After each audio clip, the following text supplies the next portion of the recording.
Ahoy there, this is Derek, the convicted cinephile here, and I thought I'd do a quick video of the 5 times that the Golden Globes actually got Best Picture correct over the Oscars. As always, please like, share, and subscribe to the channel, and follow me on Instagram at convicted_cinephile. Now, the Golden Globes have not always had the most respectable nominees, especially in the musical or comedy categories, because sometimes it's hard to fill 5 slots with halfway decent comedies and musicals. This year, not so much, luckily. There have been some god-awful winners of the Best Picture Drama Award, which is what I'll be focusing on today at the Golden Globes. And most recently, I would say Bohemian Rhapsody is the one. It's an okay movie, but Best Picture, no way. It was lucky to get nominated. And then there are plenty of times where the Golden Globes and the Oscars pick different films that you could make an argument about either way, such as Three Billboards and Shape of Water back in 2017. I love both of these movies. Oscars went for Shape of Water. Golden Globes went pretty hard for Three Billboards. Three Billboards won 2 acting Oscars. Shape of Water won director, which is the most important, and a few craft awards. Neither won screenplay. They both lost to Get Out, which would have been my pick personally. Yeah, you could make an argument for either of these.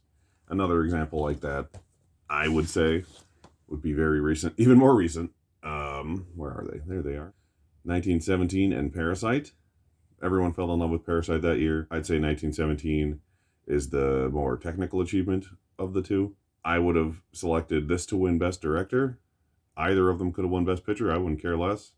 And this absolutely deserved to win Best Screenplay. But like I said, at the Oscars, I would have gone for 1917 for Best Director. And everything else could have laid out just how it was. But that's not what I'm here to talk about today. I'm here to talk about the 5 times that Golden Globes actually picked the correct Best Drama winner over the Oscars. And like I said, I'm only focusing on Best Drama. There's the occasional time where the comedy musical winner, like Chicago, ends up winning at the Oscars. I'm going to go in order of furthest in the past to most recent. We're going to start off with the winner of the 1974 Golden Globes. So the film was released in 1973. The movie that lost to The Sting at the Oscars. I actually really like The Sting, but other than the fact that it has Robert Redford and Paul Newman, a lot of people don't really talk about it or remember it anymore, and that's going to be a big factor in the ones I picked. The Golden Globe winner for Best Picture in 1973, which won Best Makeup and Best Screenplay, most importantly, at the Oscars, is The Exorcist. See, the Oscars were never going to go for a horror film like this. It wasn't classy enough. But as I said, the test of time has shown a lot of people care more about The Exorcist than they ever did about The Sting. It is arguably the best horror film of all time, and it's all around just a better movie, in my opinion. Next, once again, a movie that has stood the test of time for now 40 years as of this year. The Oscars went for a very Oscar-y choice, a very Oscar-baity choice. That is a great movie, Gandhi, in 1982. But the Golden Globes went for a little... They're not afraid to go the more pop culture-y route, which, could explain the Bohemian Rhapsody travesty, or the Exorcist win, because that was a massive hit at the time. No, the Golden Globes went for one of my all-time favorites since I was a kid, E.T. the Extraterrestrial by, the great Steven Spielberg. This movie won, I believe, 4 Oscars. They're all craft Oscars, like score, visual effects, things like that. It didn't win director, but it was nominated. And it did not win screenplay, which is the biggest 2 things you cannot win, or you cannot lose, I should say, at the Oscars and expect to win Best Picture. It's very, very, very rare that a movie would win Best Picture without winning at least director or screenplay. And if you're not nominated for either of those 2, then you're usually even more screwed, especially screenplay nowadays. And now everyone's favorite example that's probably been done to hell, but I'm going to do it anyways. 1998. Oh, what a great year, right? The most egregious Best Picture loss of all time, potentially. It's all opinion, but We all know what I'm talking about if you like movies, and I said 1998 Best Picture. Harrison Ford was up on stage at the Oscars planning on giving the statue to his good friend Steven Spielberg for his World War II magnum opus, Saving Private Ryan. But sadly, it lost to the Harvey Weinstein publicist nightmare experiment that succeeded, that was Shakespeare in Love. So Shakespeare in Love won 7 Oscars, but Saving Private Ryan won 5. Shakespeare in Love won 7. Had Saving Private Ryan won picture, they each would have won 6. Everybody's happy, right?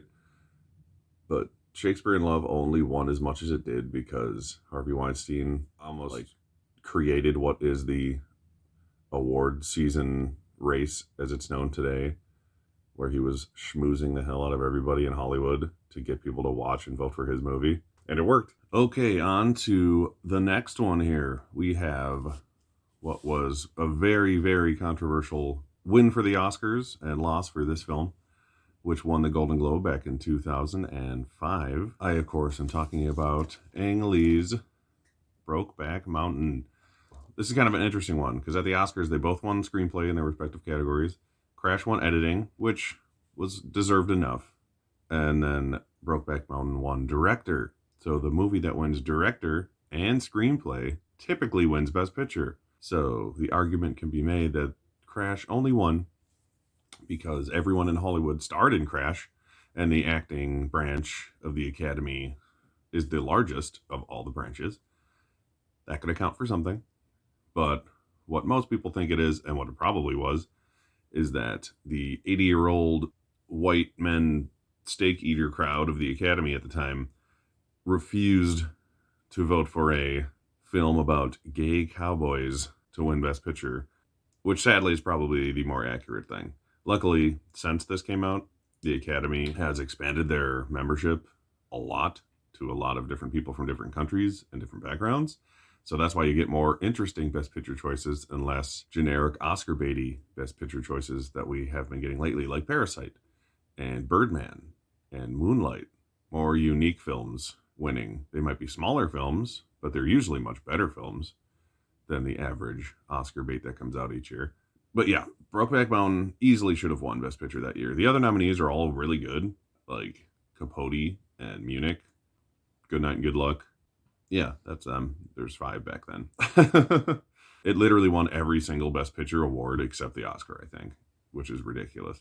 And the funniest thing about it is that not only did Brokeback Mountain win at the Golden Globes for Best Picture, deservedly so, Crash wasn't even nominated. That's how far off the radar they were that year. And on to the most recent, very wrong choice by the Academy, I would say.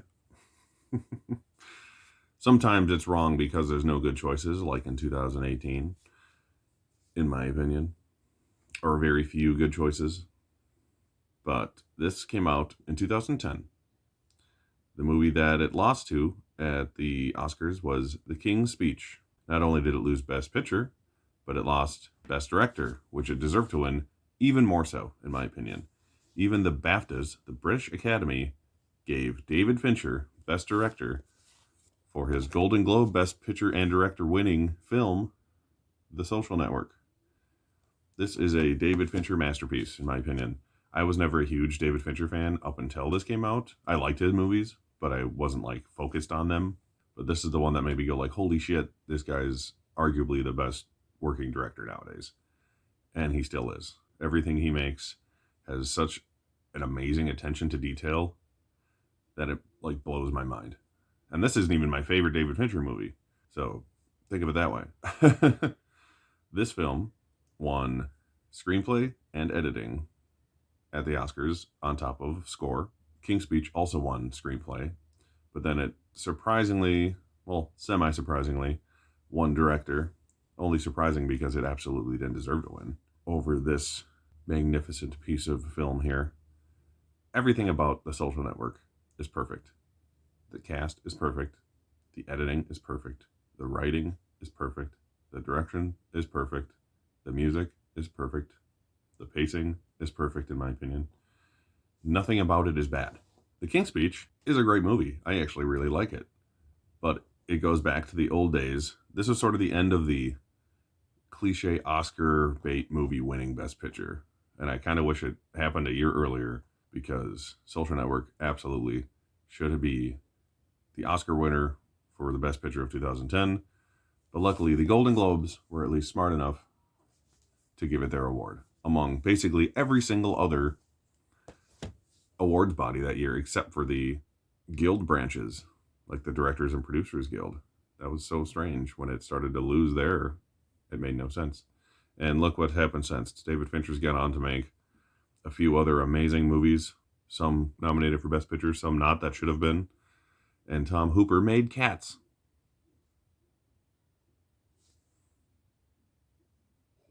Yeah. So that's it for my top 5 movies that the Golden Globes got correct for Best Picture over the Oscars. Great films. All should have Oscars too. Luckily, they have Oscars, just not the correct Oscar. As always, please like, share, and subscribe to my channel. Follow me on Instagram at convicted_cinephile. I'm always down for bullshitting about movies. It's honestly like my favorite thing to do. I'm a very stoic, quiet person, but if you get me talking about movies, I won't shut the hell up. As you can tell when I'm recording these videos, a lot is cut out. Thanks again for watching, and I'll see you next time.